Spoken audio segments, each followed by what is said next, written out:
neza, tugushimiye uburinzi bukomeye bwawe Mana, tugushimiye ko kuri gitare cy'amahanga, tugushimiye ko abanye natwe umunsi wose, tugushimiye ko kuzuvuga bikaba izina ryawe niryubahwe, andi mazina yose bagakomera acecekere ku amaso yawe. mu izina rya Yesu Uri Kristo. umukozi w'umuhanga, uri umwana w'ukozi ubona kwirindira. Haleluya, haleluya, Tugushimiye neza y'amaraso yawe, haleluya. tugushimiye ijambo witwa, tugushimiye ijambo waremesheje isi yose, amahanga, Asante Yesu, ibifite ubuzima, Asante ibiguruka Yesu. bituye mu nyanja. asante Iryo Yesu. jambo dukeneye ngo duhembure, kuko rihembura, rya Yesu Kristo, ritanga ubuzima, ritanga kubaho, ritanga amahoro. mu izina rya Yesu Mana Kristo, natwe muri uyu munsi wa none izina rya dufashe, Yesu Kristo. dushoboreshe imbaraga zawe zikomeye Mana. Haleluya, None iteka Yesu tubisenze Imana ikiranuka. amen. Amen. Nakoze mwene data, maze kudusengera, by'ukuri Imana yo mu ijuru imuha umugisha, kandi Imana yo mu ijuru imugirire neza. Ndagira ngo muri kino gitondo cyangwa se muri aya masaha tugezemo, twebwe abari ku mugabane wa Afurika, mbere y'uko dutangira kuganira ijambo ry'Imana, ndagira ngo mu by'ukuri mbanze nihanganishe cyangwa se mbanze mbwira abantu turi kumwe hano mu gihugu cy'u Rwanda, kuko bagomba kwihanganira ibi bihe turimo, ariko kandi tugakomeza kubahiriza amabwiriza duhabwa n'inzego zishinzwe ubuzima cyangwa se n'inzego za Minisiteri y'Ubuzima. Ndagira ngo rero mu by'ukuri basabe ko tugomba kwihanganira ibihe turimo, kuko ni ibihe bitugoye, ni ibihe bikomeye, ni ibihe bizaguma mu rugo, aho tugiye gufata kandi kongera gufata iminsi 10 turi mu rugo, abantu badasohoka. Ariko reka mbahihumure, babwire ngo muri ibi bihe byose mwibuke kuko hari n'ibindi bihe twabayemo, ariko muri izo bihe byose ukuboko kw'Imana kwagiye kubana natwe. Ndatekereza kuko hariho n'ibindi bihugu duhana imbibe nk'igihugu cy'Ubugande, aho nabo bagize iminsi muri iyi lockdown, ariko ndagira ngo rwose babwire ngo Imana yo mu ijuru, ukuboko kw'Imana n'ubundi kuza gukomeza kubane natwe kuzageza dusoje. Gusa kabasaba ngo mureke dukomeze dusenga Imana, dufate umwanya wo gusenga Imana, kuko turabizi neza kuko iki cyorezo nubwo coba gikomeye kibangamiye isi, nubwo coba kirimo gukora ibitari byiza mu isi, ariko reka mbabwire ngo musomye ubutumwa bwiza bwa Yohana igice cya 16 umurongo wa 33, Yesu yaravuze ngo muhumure nanesheje isi, muhumure nanesheje isi, muhumure nanesheje Satani, muhumure natsinze imbaraga zose z'umwijima, muhumure natsinze imbaraga zose z'abadayimoni, muhumure natsinze imbaraga zose z'ibyorezo. Gusa titwabuze ibihe kugenda biba, ariko hamwe n'Imana yacu turizera neza kuko Imana izakomeza kubana natwe, kandi Imana yo mu ijuru izakomeza kutugirira neza. Reka nanone nongere ndarikira abantu cyangwa se bakire muri uyu mwanya w'ijambo ry'Imana. Murabizi kuko tumaranye iminsi abadukurikira kuri uyu murongo wa Siloam Gospel TV, abari hirya no hino, abari ku migabane itandukanye, reka twongere tubabwire ngo kaze, kandi muzukuri mukomeze mubane natwe muri uyu mwanya. Reka nanone nongere mbwire abo turi kumwe mu gihugu, aho muri hirya no hino mu mago, babwire ngo kaze, namwe nimudukurikirane cyangwa se mukurikire ijambo ry'Imana kuri uyu murongo wa Siloam Gospel TV.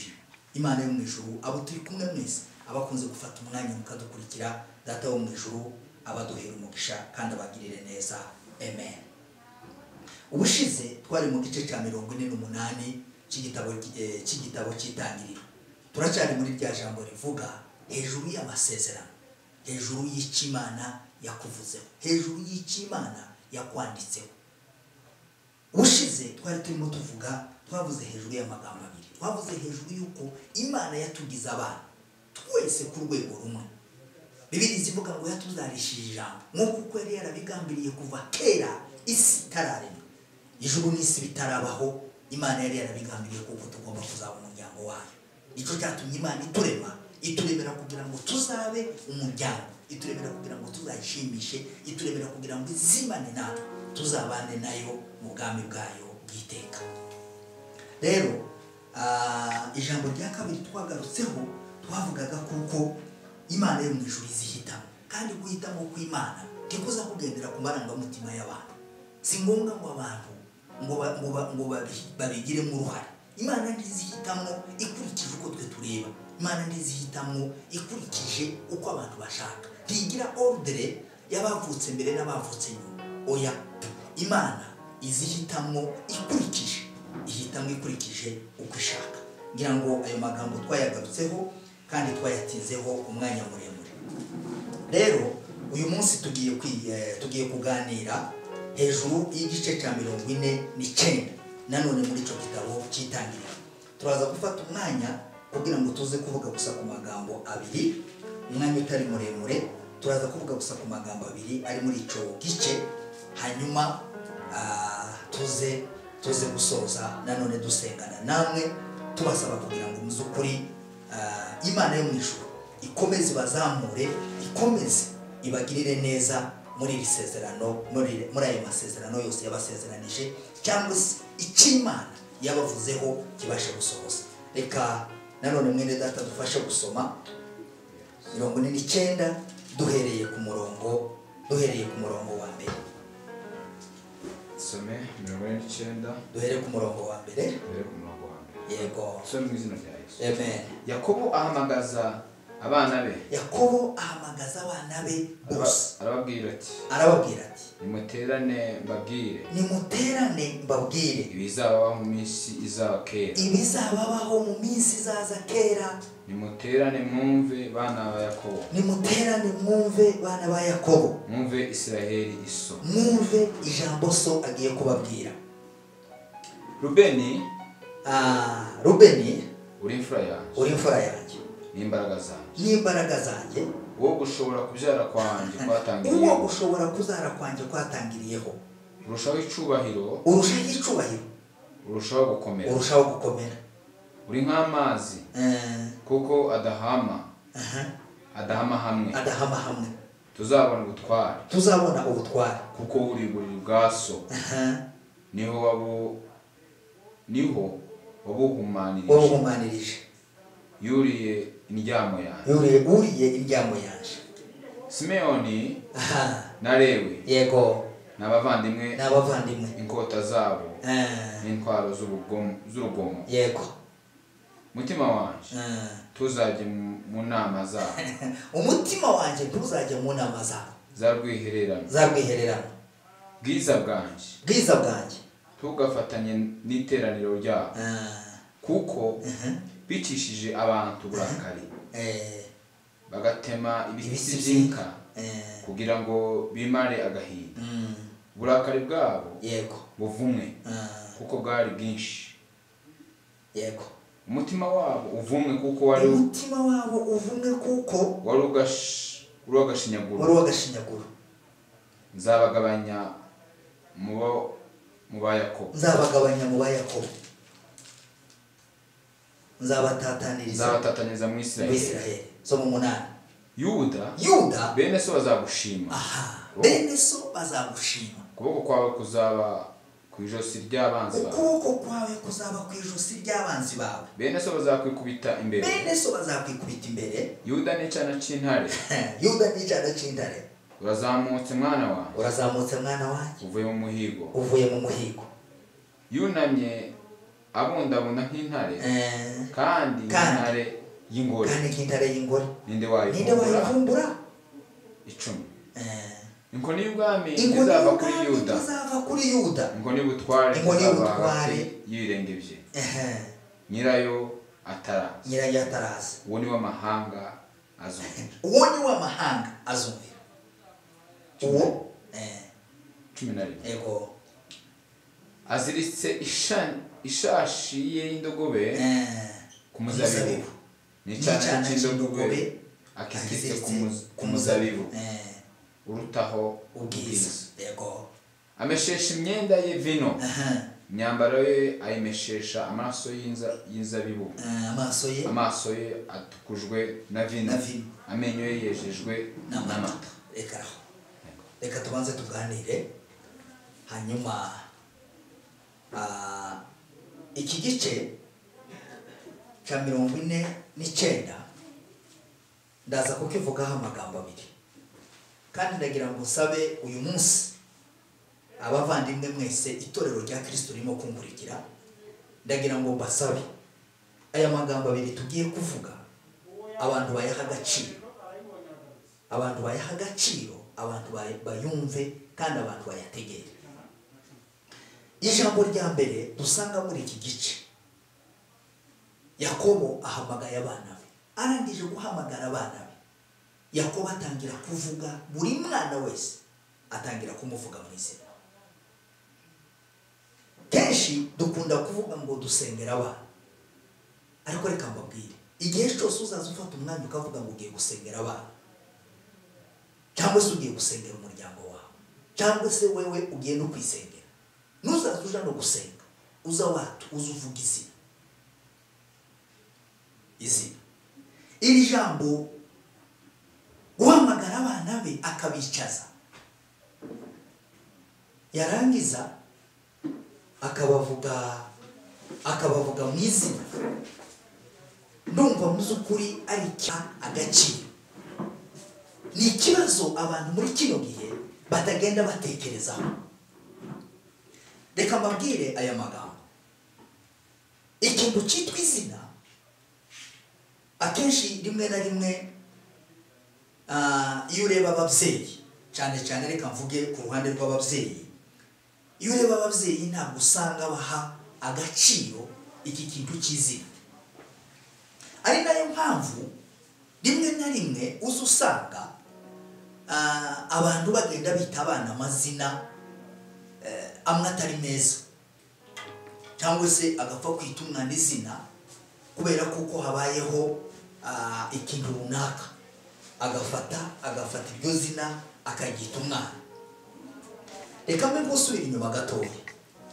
Iyo tureba mu muco wacu wa Kinyarwanda, mu by'ukuri dusanga akenshi iyo bajaga kwita umwana izina hashingirwaga ku bintu bitatu. Ikintu cya mbere cyashingirwagaho no kwita umwana izina, wasangaga bita umwana izina ababyeyi bakurikije ibihe barimo babyara uwo mwana. Ndagira ngo munumve neza, ibihe barimo babyara uwo mwana, wasanga bari mu bihe byiza, wa mwana bakamwita izina bakurikije cya gihe barimo. Nimba ari ibihe byiza, nimba ari ibihe by'umunezero, nimba ari ibihe byo gutunga, nimba ari ibihe runaka, ugasanga bamwita izina bakurikije bya bihe, ugasanga bamwita izina bakurikije bya bihe barimo. Icya kabiri, bitaga izina nanone umwana bitewe n'icyo bagambiriye, n'icyo bashaka kuko uwo mwana azageraho. Bakamwita izina ry'intwari kuko bagambiriye, kuko bashaka kuko uwo mwana azaba intwari nk'uwo muntu. Bakamwita izina bashaka kugira ngo azagere ku kintu runaka. Ibyo nabyo zarahabaga. Icya gatatu, nanone wasangaga bita umwana izina, bakamwita izina bashaka ko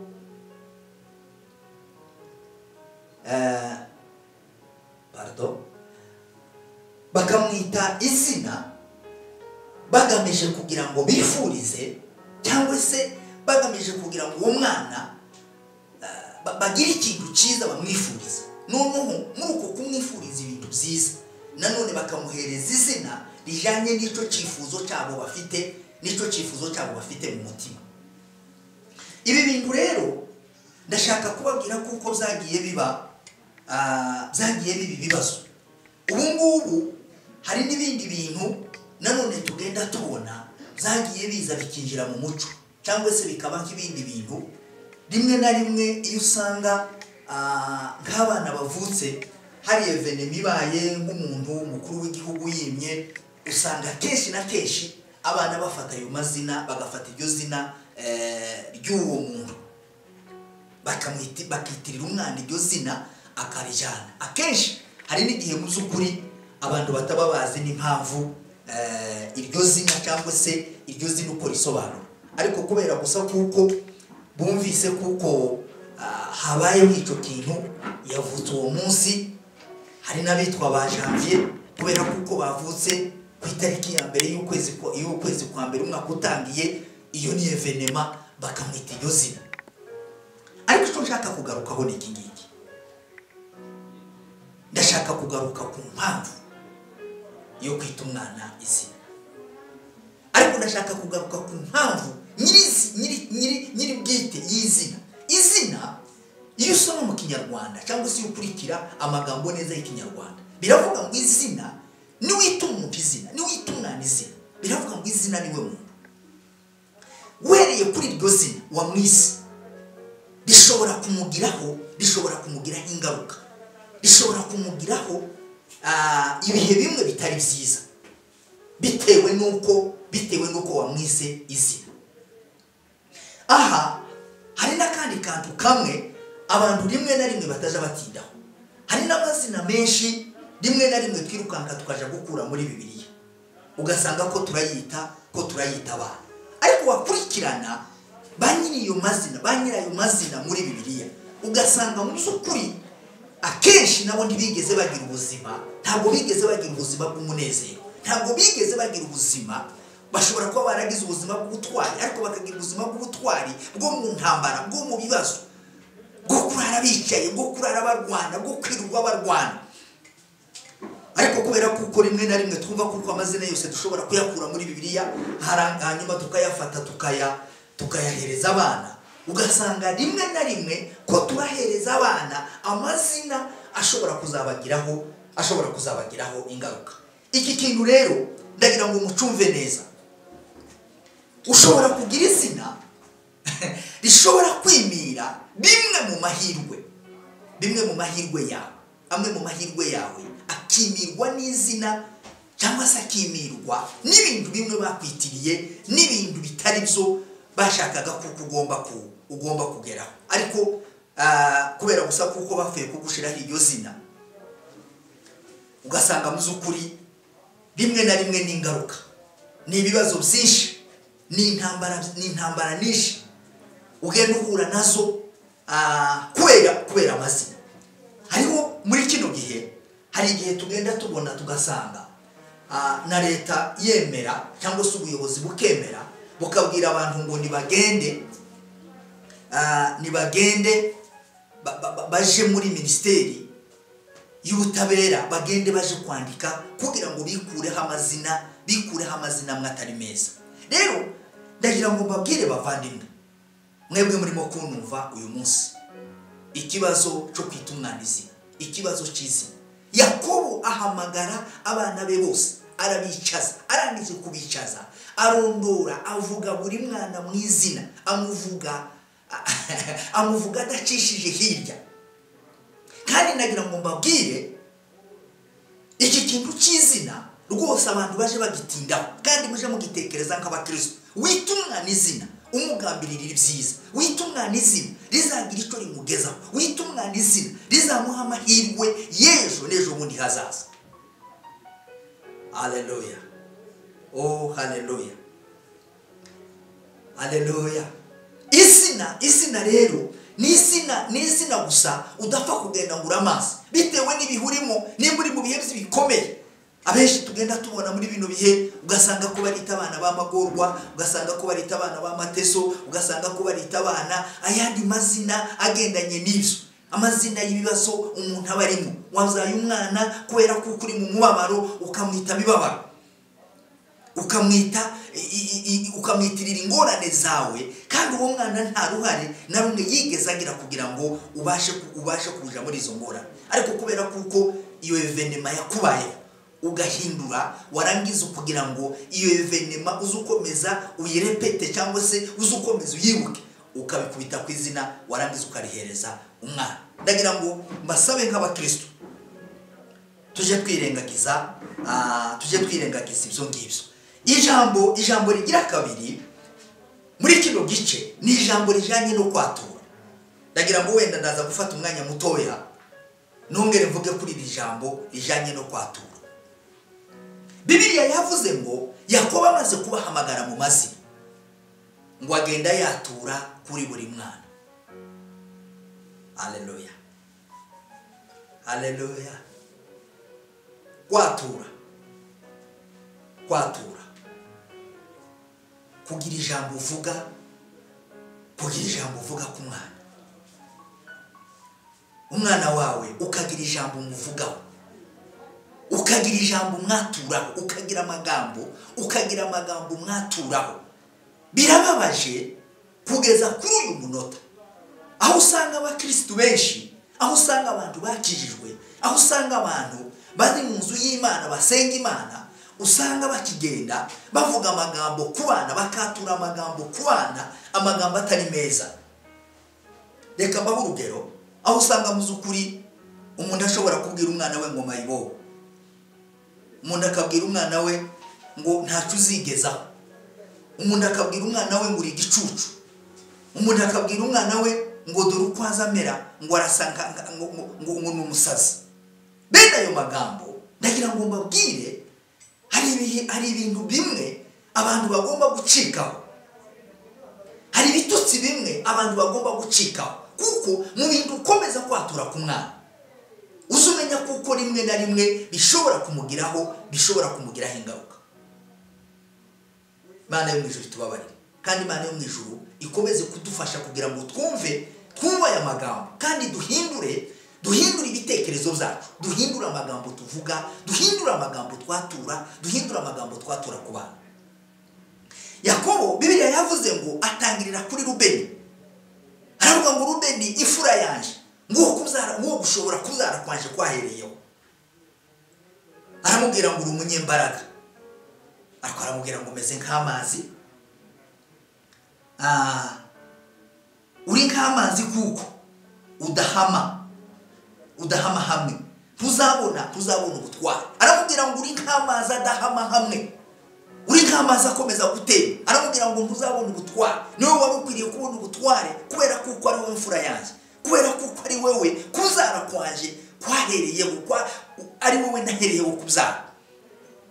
Ariko aramubwira ngo umeze nk'amazi umeze nk'amazi atemba, umeze nk'amazi adahama hamwe. Aramurahira aramubwira ngo tuzabona ubutware.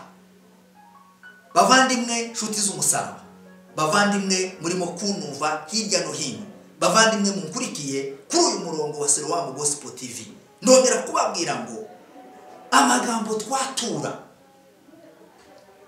ndetse usibye n'amagambo twatura ku bana, hari na benshi baje biyaturaho amagambo atari meza, hari na benshi baje biyaturaho amagambo atari meza. Ugasanga buri gihe umuntu yiyaturaho ibintu byo kudashobora, umuntu yiyaturaho ibintu byo kutagira ikintu yageraho. Ugasanga kenshi ahora mu bintu byo kuvuga ngo naje se, aba muri izo bintu byo kuvuga ngo naje se, niki kintu congana, niki kintu contungana, niki kintu no kwigezaho, niki kintu no kwikorera.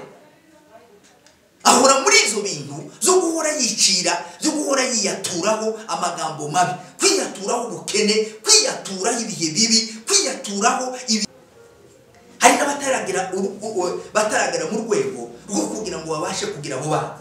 Ariko nawe ubwiwe nizo yatura ku bugingo bwe, nizo yatura ku bana, buri gihe usanga ari ibintu z'intege nke, usanga ari ibintu bibi, usanga ari ibintu bitari byiza, usanga ari ibintu bitagira icyo bimufasha, bitagira aho bimukura naho bimugeza. Ahora mu kwiganyira, ahora mu gusuhuza umutima.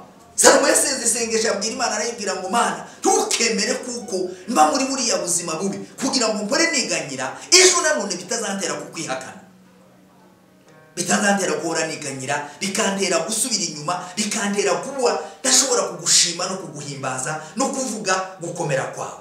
Bavandimwe ndagira ngo mbabwire, nyuma yo kwita umwana izina n'amagambo ushobora kumwaturaho, nizuza wiyaturaho, uje wiyaturaho gukomera, uje wiyaturaho gutera imbere, uje wiyaturaho kugera ku ntambwe nziza, uje wiyaturaho kugera ku bintu bikomeye, uje wiyaturaho kugira ibitekerezo apana kugira ibitekerezo bidahamye, kugira ibitekerezo bidahamye hamwe, kugira ibitekerezo bimeze nk'amazi atemba, kugira ibitekerezo bidashobora kugira icyo byakugezaho.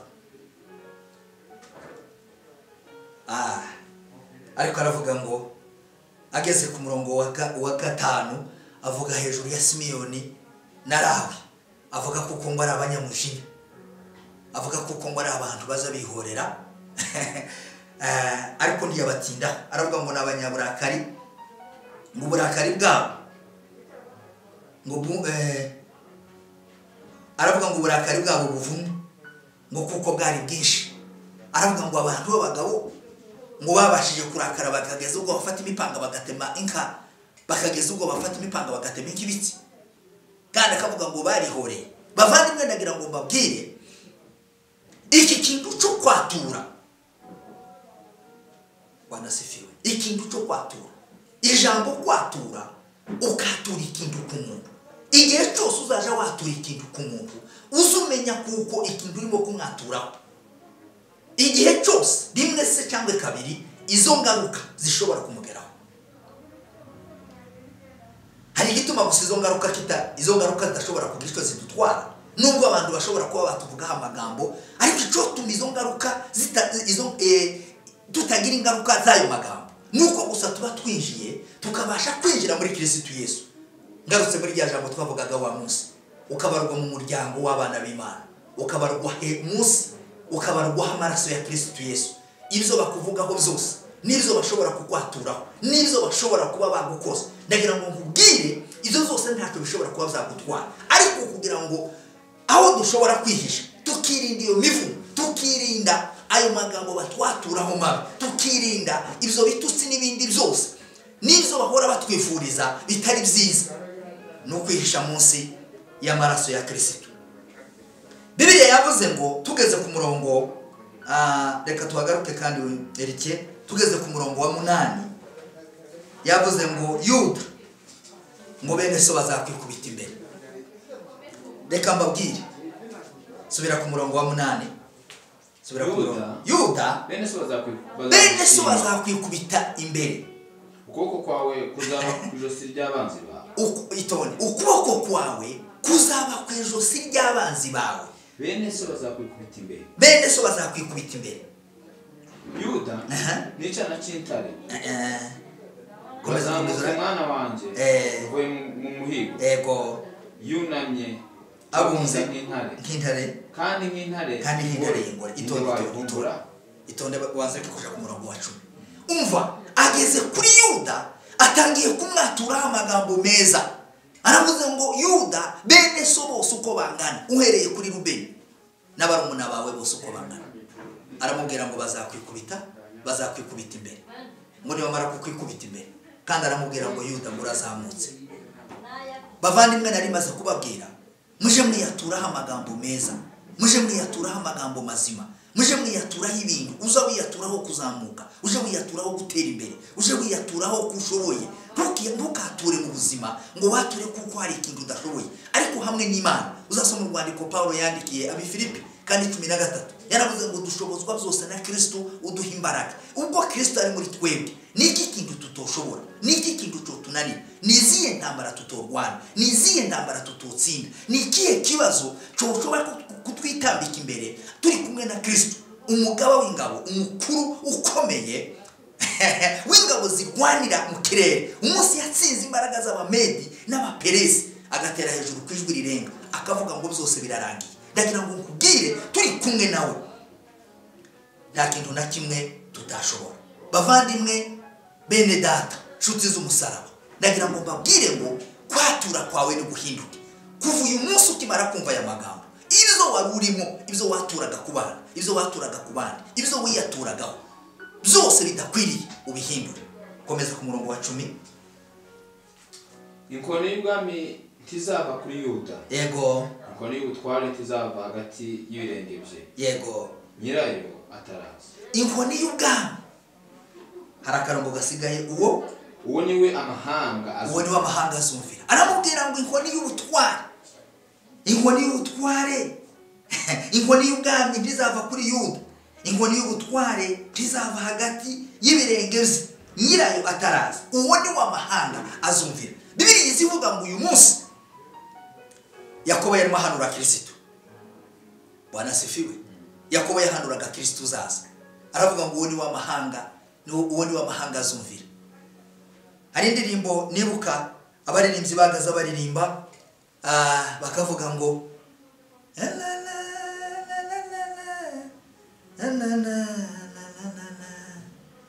ni Yesu mwana w'Imana wanesheje ibyo byose. Yesu niwe wenyine amahanga azapfukamira. Yesu niwe wenyine wanesheje urupfu. Yesu niwe wenyine wanesheje intambara zose. Yesu niwe wenyine wabashije kuba intare yo mu muryango, intare yo mu muryango wa Yuda. Haleluya. Intare yo mu muryango, intare yo mu muryango wa Yuda. Bavandimwe nshuti z'umusaraba, ndagira ngo mbabwire muri kino gitondo uhindure kwatura kwawe. Haleluya. Uhindure kwatura kwawe. Uhindure ukuntu wagaza watura, uhindure amagambo wagiraga. Amagambo yo kudashobora, amagambo yo guca abandi intege, amagambo yo kunaniza, amagambo yo kunanirwa, amagambo yo kutagira ikintu na kimwe wagira ciza mu buzima bwawe. Mu bitekerezo, unahindure n'ibitekerezo, uhindure n'imyumvire, uhindure n'imyifatire. Utangire kubihindura, utangire gutekereza kuko ufite icyo Imana yakwanditseho, ufite icyo Imana yakuvuzeho, ufite amasezerano y'Imana. Kandi kugira ngo ayo masezerano y'Imana abashe gusohora ku bugingo bwawe, tangira wige kwatura neza. Nusanga rero hariho n'impamvu y'izina ryawe waba wariswe ritari ryiza, uryikureho, ariko ushiremo ushakisha ukuntu iryo zina, ushakisha ukuntu urihindura. Numara kurihindura utangire kwatura ibyiza. Ibyo urimo kwatura, ibyo watura byose, Imana yo mu ijuru izagufasha kugira ngo ubashe kubigeraho. Rero Yakobo yatura neza kuri Yuda. Aravuga ngo uriya ni intare ibunze, kandi ngo ibunze ngo nk'intare y'ingore. Aravuga ngo ese ninde wabasha kuyivumbura? Umurongo wa 11. Ego. Aziritse ishashi y'indogobe ku muzabibu. Aziritse ishashi y'indogobe ku muzabibu. N'icana c'indogobe. Aziritse ku muzabibu. Aziritse ku muzabibu. Urutaho ubwiza. Yego. Ameshesha imyenda ye. Ameshesha imyenda ye vino. Imyambaro ye ayimeshesha amaraso y'inka. Imyambaro ye ayimeshesha amaraso y'izahabu. Bavandimwe, ndagira ngo mbabwire, reka tubanze dusoze uyu murongo wa 12. Uyu murongo wa 11. Kwatura, umva ya magambo Yakobo arimo kwatura kuri Yuda. Utekereze Yakobo, utekereje igihe cya Yakobo, ugatekereza kuva kuri Yakobo kugeza kuri Kristo. Kandi yari yababwiye ngo ni mwumve, ngiye kubabwira ibizobabaho, ngiye kubabwira. Yari kwamenya kuko muri Yuda aragenda agera ahantu Yuda ari buzakomokwamo na Kristo. Agera ahantu kuko Yuda ariwe mu ruzaro rwe, ariwe hazavamo umucunguzi uzacungura ubugingo bwacu. Ibi ngibi rero niyo mpamvu nimo kukubwira ngo ushobora kwicara ariko ukatura ibintu, ugatekereza ibintu ugomba kuzakora. Kandi ntukazutekereza, reka mbasabe ntukagire mu bugingo bwawe ngo nuja gutekereza ngo utekereze ibintu bito. Buri gihe uzutekereza ibintu binini, utekereza ibintu bikomeye, utekereza ibintu byo ku rwego rwo hejuru, kuko ugomba kwicara uzi ngo hari ibintu ugomba kuzogeraho. Apana ibintu z'uyu munsi gusa zo kuvuga gusa ngo mpemuke ndamuke, cyangwa reka nkore ibi bintu byo kuvuga ngo buce mu gitondo. Oya, zufata projet, ufate projet ndende, ufate projet itari ya none, ufate projet kuri wowe kuzageza kubuzukuru n'abuzukuruza bawe. Haleluya. Kuzageza kubuzukuruza bawe. Reka dusimbuke tuje ku murongo wa 22. Aba bandi bose bari hano hagati ntabwo tukibavuze, ariko reka dusimbuke tuje ku murongo wa 22. Yosefu n'ishami ry'igiti cyera. Umva, ageze kuri Yosefu. Aravuga ngo Yosefu n'ishami ry'igiti cyera. Ishami ry'igiti cyera cyane. Y'isoko. N'ishami ry'igiti cyera cyane kiri hagati mu isoko. nukuvuga ngo ni igiti kihaye kivomererwa. Ico giti ntigishobora kuma kubera kuko gishoye imizi mu isoko. Wanasifiwe. Gishoye imizi mu isoko. Niyo mpamvu nimo kugaruka ku ijambo mubwira ngo ntukiyatureho ibintu bitari byiza, ntukiyatureho amagambo atari meza. Aravuga ngo Yosefu ngo nishami y'igiti, aravuga ngo kera cyane, kandi ngo iryo shami y'igiti kera cyane ngo kiri hagati y'isoko. Amashami yacu soma amashami yacu arenga inkike y'igihome. Amashami yacu arenga inkike y'igihome. Abarashi bamugiriye ivy'urwango. Iyo tuvuga ngo amashami yacu arenga inkike z'igihome, nukuvuga ngo ni igiti cyashakaga gutemwa, ariko amashami yacu bashakaga kugenda batema ayo mashami, ariko ayo mashami yacu arakura ararenga. Nukuvuga ngo yashakaga kubereka kuko bashakaga kumwicira hariya muri kiriya gihugu cy'Ikanani, ariko Yosefu wanasifiwe. Amen. Uzugira inzozi uza wiyaturaho ibintu bingana n'ibya Yosefu. Yarababwiraga ngo bitire, ariko nabonye zabagira gute, nabonye zabategeka, nabonye mwese muzubarara munsi yanjye mukavuga ngo databusha abagaragu bawe turi hano. Baravuga ngo bene se abarashi bamugiriye ishari, bashatse kumurwanya, bashatse kumwica. Ishari rirabarenga kugeza ubwo bamukuramo bakamugurisha, bavuga ngo baramurangije, naho kumbe ko baramusunikira mu masezerano. Ntukange nongere bisubiremo, ntukange ko abantu bakwanga, ntukange ko abantu bakurwanya, ntukange ko abantu bakuvuga nabi, baba barimo kugusunika bakuganisha mu masezerano. Abarashi bamugiriye urwango, bamurashe imyambi y'akarengane. Ntukaje wanga kurengana, ntukange kurengana, kuko muri ka karengane Imana yo mu ijuru izayumva. Hari amagambo 6 twigeze kuganira, ariko muri ayo magambo 6 muri bimwe Imana itazayihanganira. Imana ntizayihanganira abantu bakurengana. Imana ndiyo kwemera ko kurengana, izihora buri gihe ijana n'abarengana, kugira ngo igire gute, kugira ngo ibarengane, kuko niyo mucamanza utabera. Ubu hano mu isi turacyafite ubucamanza, ariko ubwo bucamanza rimwe na rimwe burabera. Ariko hariho umunsi tuzahagarara imbere y'intebe y'Imana, duhagaze imbere y'umucamanza utagira gute, duhagaze imbere y'umucamanza utabera. Yego. Ariko umuheto we turakagabanguka. Amaboko ye n'intoki ze bikomezwa n'amaboko y'abatwari yantwari ya Yakobo. Niyo yakomotsweho n'umushumba. Igitare cy'Abisirayeli. Urumva icyo yashakaga kwerekana, yashatse kubereka kuko nubwo bamugiriye ishari, nubwo bashakaga kumwica, nubwo bamwaza, ariko aravuga ngo we umwambi we wabahindukiranye. Kuko wa munsi bariko bamwikubita imbere bavuga ngo databusha. Yosefu yari afite ububasha bwose bwo kugira gute, bwo kubica akabarangiza, ariko Yakobo aravuga ngo umwambi we turakabahindukirana. Kandi umwambi we nta kintu na kimwe wigeze ukora kugira ngo yerekane kuko ashaka kwihorera.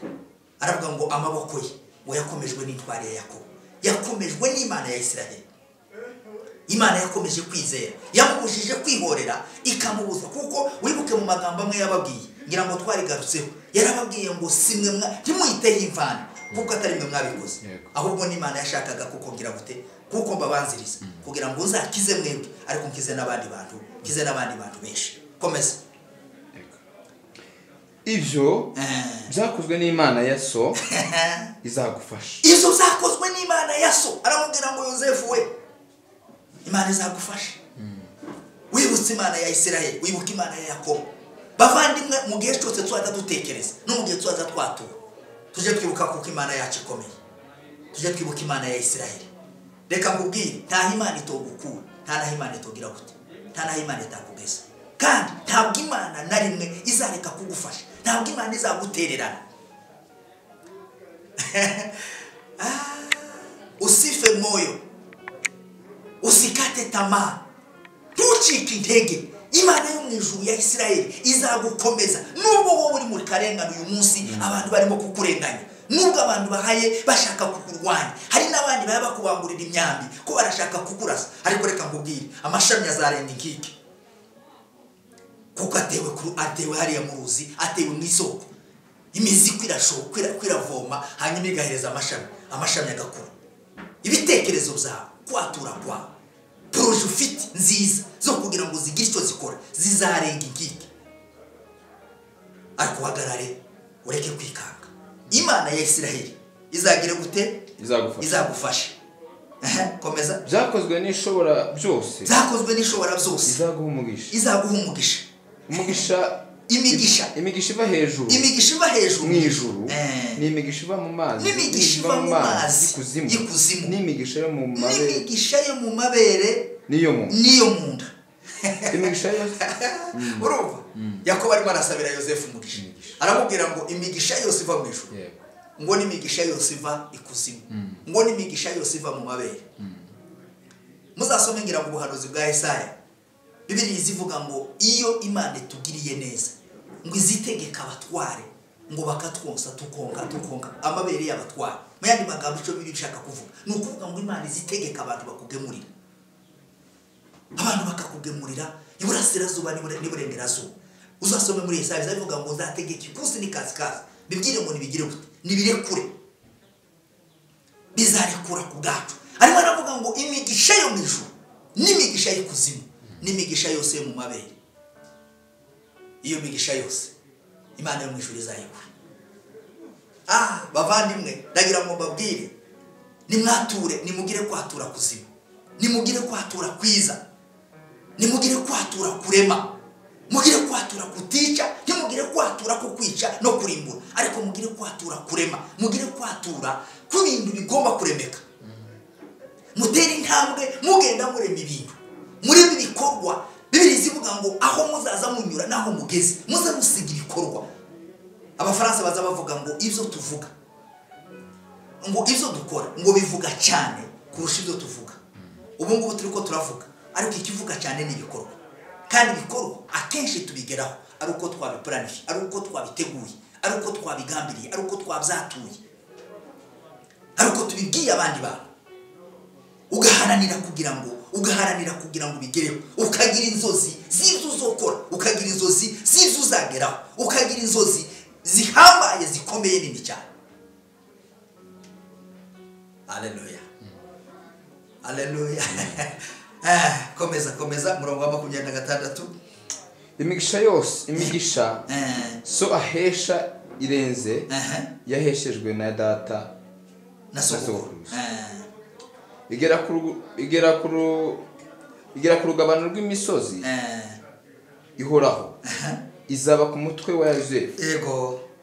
Mu izingiro rye niwe mutware wa bene se. Imigisha njyewe Yakobo ntanga, aravuga ngo ni imigisha iruti ya Isaka n'iya Ibrahimu. Haleluya. Umugisha nimo kugusabira uyu munsi. Twavuze kuko Bibiliya iravuga ngo Imana ishimwe ngo kuko ari nayo se, Imana y'umwami wacu Yesu Kristo ngo ishimwe, ise y'umwami wacu Yesu Kristo ishimwe ngo kuko ari nayo se, ngo kuko yaduhereye muri Kristo Yesu imigisha yose mu buryo bw'umwuka. Iyi migisha Yakobo yari kwavuga niyo migisha Kristo yatuzaniye, niwo mugisha twahawe. Ubu ngubu ntitukirimo dusabirwa umugisha na Yakobo, ariko turimo turasabirwa umugisha na Kristo. Bibiliya iravuga ngo yicaye iburyo bwa se, ngo arimo kugira gute, ngo arimo kutunihira iminiho y'urudaca, arimo kudusabira umugisha. Azatwitegereza. Uzasome Zaburi 136 umurongo wa 23, izivuga ngo natwe yaratwibutse ngubwo twari ducishijwe bugufi. Bibiliya ijambo ry'Imana izivuga ngo natwe yaratwibutse ngubwo twari duteshejwe agaciro, ubwo nta bantu baturebaga, ubwo abandi bose badukubitaga amaso bakerekerayo, ubwo abantu badukubitaga amaso bakatujyanira inzara, bakavuga kuko nta kintu na kimwe tuzogeraho, ariko kubera kuko dufite kwatura manishimwe, kubera kuko dufite kwatura kuzimu. Hari abantu bakureba gusa uko wambaye, bakureba uko ugenda, bakureba naho utuye uyu munsi, bakureba nuko bimeze uyu munsi, bakagira ngo niko bizohora. Reka ngubwire, Bibiliya iravuga ngo siko bizohora, siko bizaguma kuba mutegereje. siko bizaguma kubizeye Imana ibintu bizahinduka. Hariyo amasezerano yawe Imana yagusezeranije. Reka nkubwire ngo ejo cyangwa ejo bundi igitondo kimwe kizarasa hanyuma amasezerano asohora. Imigisha so atanga iraruti ya data na sogokuru, irarenze hejuru. Imigisha tubonera muri Kristo, imigisha twaherewe muri Kristo, imigisha twebwe tugendana kuboko kw'Imana. Kristo muri twebwe niwe mugisha. N'umugisha urenze amasambu, n'umugisha urenze imodoka, n'umugisha urenze amazu, n'umugisha urenze abana, kuko n'umugisha uhoraho, n'umugisha tuzinjirana mu bwami bwo mu ijuru. Bavandimwe, ndagira ngo mbabwire, nimugire kwatura kuzima, nimugire kwatura kwiza, nimugire kwatura kubasha kugira ico kurema, nimugire kwatura kubasha kugira ico gufasha igihugu, kubasha kugira ico gufasha itore, kubasha kugira ico gufasha umuryango, kubasha kugira ico gufasha mu buzima bwawe no mu bugingo bwawe. Ubugingo bwawe bukabanza bugahinduka, ubugingo bwawe bukemera Imana. Ndagira ngo nsengane nawe muri aya masaha. Wari ukikibaza cyane impamvu y'izina, ariko ndagira ngo nkubwire ngo nimba iryo zina rifite ico rishobora kuba ryabangamira, kandi nkubwire ngo wewe ukiriho ushaka kwita abana amazina, janisha itabana amazina meza, itabana amazina y'umugisha, itabana amazina azagira icyo abamarira ejo. Ariko reka kandi nongere nkubwire ngo nanone wewe ukirimo wiyaturaho ibibi, wiyaturaho ibitari byiza, ndashaka kugira ngo bisenye, ariko ugira inzozi nziza, ugira inzozi zigira aho zogeza abandi, utekereza ibintu bihambaye, utekereza ibintu byo ku rwego rwo hejuru, uve mu bintu biciriritse, uve mu bintu bigayitse, uve mu bintu bitogira icyo bikumarira, uve mu guhora wicira urubanza, uve mu guhora witinya, uve mu guhora wisuzugura. Gaciro kutabizi, gaciro kutazimba, iyo utekereje ukuntu waremwe ikurutisha amahanga ndetse n'ibyaremwe byose, uruwo mu mugambi w'Imana, uruwo mu muryango wayo, uruwo mu muryango w'Imana, uruwo uruwo mu muryango w'Imana,